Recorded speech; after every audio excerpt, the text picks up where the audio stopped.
Kutuk, kenapa kau mengkhianati aku, Mayang Sari? Ya!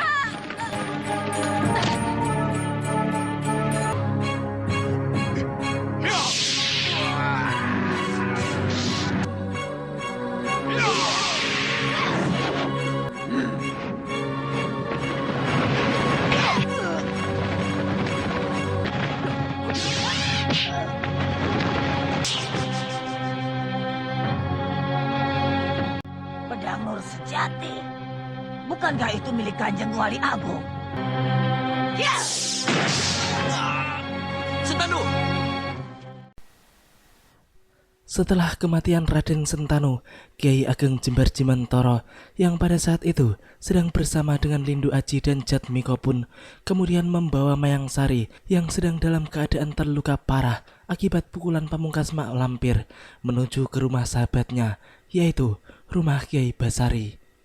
Sementara itu, Mak Lampir pun menyuruh kepada seluruh setan-setan pengikutnya untuk melindungi hutan Palawangan dari serangan Kiai Jabat dan rombongannya. Sebab Rinata yang mengandung Grandong pun sedang berada di hutan tersebut dan tak lama lagi akan melahirkan Grandong, si anak iblis. Sementara itu, Kiai Jabat yang memimpin rombongannya untuk pergi dari hutan Palawangan pun mendapat protes dari kawan-kawannya sebab mereka merasa semakin menjauhi Rinata. Kita tidak akan sanggup mencegah kelahiran Grandong dan membunuhnya selagi masih dalam kandungan jika kita tidak minta bantuan yang lain. Kita cari kiai-kiai sakti yang dekat-dekat saja. Ah, tidak ada yang dekat. Ada Kiai Ageng Jumantoro, Syekh Kubro, dan Kiai Basari. Oh iya, benar. Kita bisa minta tolong mereka.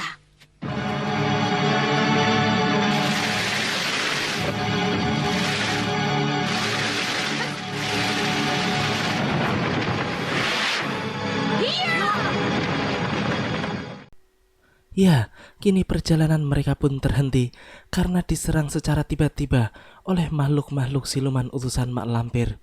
Namun sesakti apapun para siluman itu, mereka tetap tidak akan bisa mengalahkan rombongan Kiai Jabat yang terdiri dari tokoh-tokoh sakti, golongan manusia maupun golongan jin seperti Panglima Kumbang, Datuk Rangga Sanga serta Rindi Antika. Setelah merasa tidak mampu untuk melawan dengan ilmu kanuragan, setan-setan tersebut pun kemudian menyatukan kekuatannya untuk menggempur rombongan manusia-manusia sakti tersebut.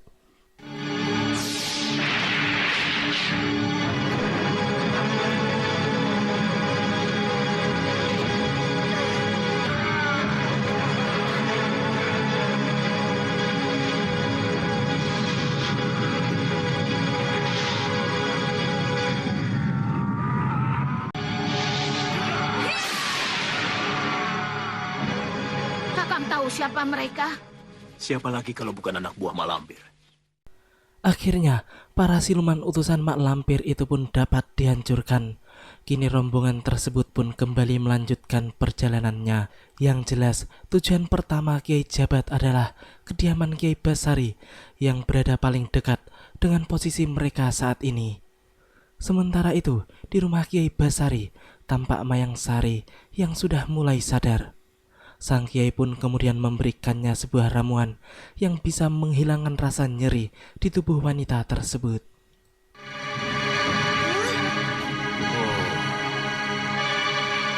Sekarang aku tahu. Mak Lampir mempergunakan pukulan Brahma Wisa. Lihatlah, ujung-ujung jarinya yang menghitam. Berbahaya, darahnya telah tercemar racun. Jika sampai malam nanti kita belum menemukan penawarnya, gadis ini bisa tewas. Benar apa yang telah dikatakan oleh Kiai Basari bahwa gadis itu akan tewas jika sampai malam nanti tidak ditemukan obat penawar racunnya.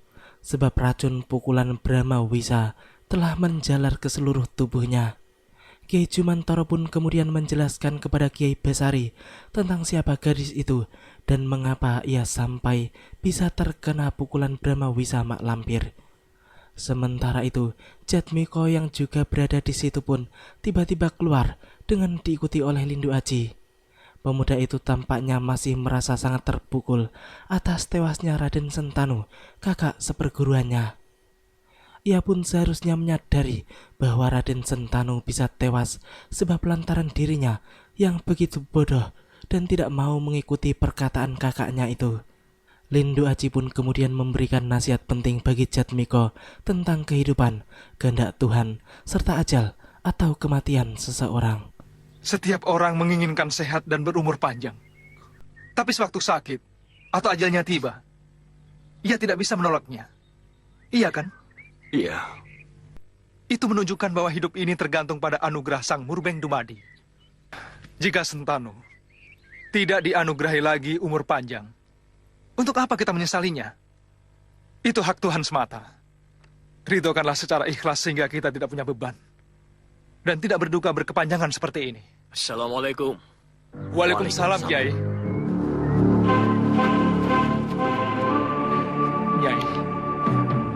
Datuk, silakan. Sembara. Di saat itu, kebetulan rombongan Kiai Jabat pun baru saja sampai dan telah dipersilahkan oleh Lindu Aji untuk masuk. Senopati Mataram itu pun saling bertegur sapa serta melepas rasa rindunya terhadap kedua sahabatnya, yaitu Sembara dan Farida. Sedangkan Kiai Jabat yang telah sampai di depan pintu rumah Kiai Basari pun segera mengucapkan salam, sehingga kemudian mendapat sambutan hangat dari Kiai Basari sendiri dan juga Kiai Jumantoro. Mereka pun kemudian dipersilahkan untuk masuk ke dalam rumah, dan secara tidak sengaja semuanya pun melihat Mayang Sari yang sedang tergeletak di atas dipan. Gadis ini namanya Mayang Sari. Dia murid Mak Lampir. Dia terkena pukulan ajian Brahmawisa dari gurunya.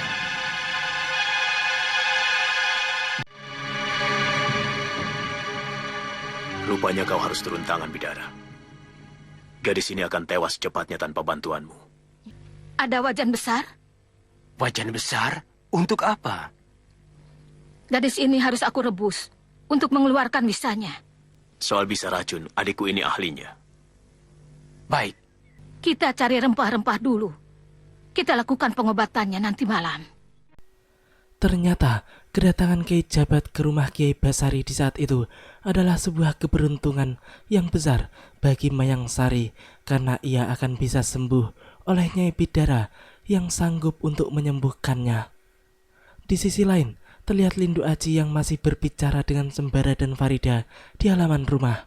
Pemuda itu pun kemudian menanyakan tentang keberadaan Basir kepada Sembara karena ia juga sudah begitu lama tidak bertemu dengan sahabat kecilnya itu. Sembara pun kemudian menjelaskan kalau Basir telah kabur dengan Datuk Jampak serta Rinata karena si gendut itu dijanjikan oleh Datuk Jampak untuk dinikahkan dengan Rinata putrinya yang sedang mengandung bayi iblis. Mana dia, Sembara? Orang gendengnya si Basir itu. Loh, maksudmu? Dia membawa kabur perempuan hamil. Dan Basir sahabat kita. Ya siapa lagi? Dan parahnya yang dibawa kabur itu bukan manusia, tapi bangsa jin. Masya Allah. Yang benar, Sembara. Benar, kami semua sekarang sedang bingung mencarinya. Sebab yang ada dalam kandungan wanita itu, anak jelmaan setan. Anak titisan iblis yang akan membuat banyak kerusakan di permukaan bumi ini. Kalau bukan kau dan Farida yang mengatakan hal ini, mungkin aku tidak percaya. Sementara itu, Rinata yang di saat itu tidak mempunyai kawan bicara pun kemudian segera melangkah menuju danau. Yang kebetulan di sana terdapat Jatmiko yang sedang meratapi nasibnya karena ditinggal oleh kakaknya Raden Sentanu. Mereka pun kemudian saling berkenalan dan saling mengagumi satu sama lain. Sepertinya mereka berdua sama-sama saling menyukai. Kini kita kembali lagi ke rumah Kiai Basari yang di saat itu Mayang Sari pun telah sembuh dari racun Brahmawisa. Setelah semalaman digodok oleh Nyai Bidara sampai semua racun jahat itu menghilang dari tubuhnya. Kini ia pun mengucapkan banyak terima kasih kepada semua orang yang telah berjasa menyelamatkan nyawanya. Apa yang menyebabkan Mak Lampir menyiksa dirimu sedemikian rupa? Guru saya tidak menginginkan saya menempuh jalan terang, Kiai. Ia menginginkan semua muridnya tetap berada dalam jalan gelap. Tobat bagi guru saya merupakan pengkhianatan yang harus dihukum. Dan tidak seorang pun yang dihukum Mak Lampir dapat bertahan hidup. Astaghfirullahalazim. Tidak pantas kalian menjadi muridku. Kalian lebih pantas untuk... Hah! Di sisi lain, terdapat mak lampir yang di saat itu sedang memanggil seluruh jin serta siluman sekutunya untuk kembali meminta bantuan guna melindungi Grandong yang sedang dilahirkan dan pada saat itu sedang berada di alam jin yang terletak di sekitar hutan Palawangan.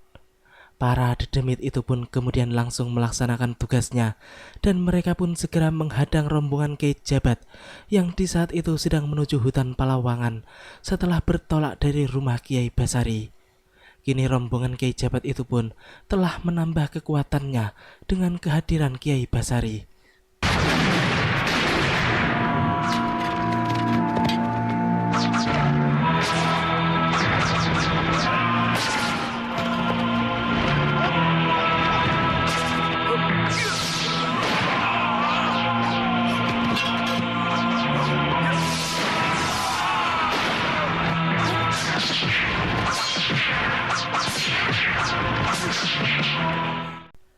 Luar biasa, bantuan dari Kiai Basari memang benar-benar sangat berarti bagi rombongan tersebut.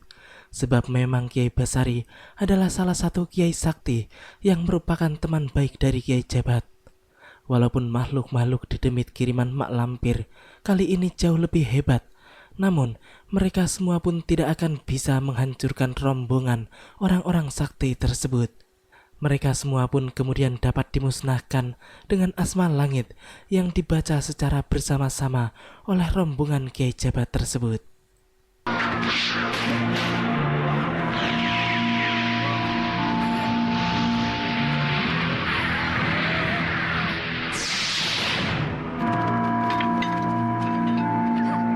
Si Grandong sebentar lagi akan lahir.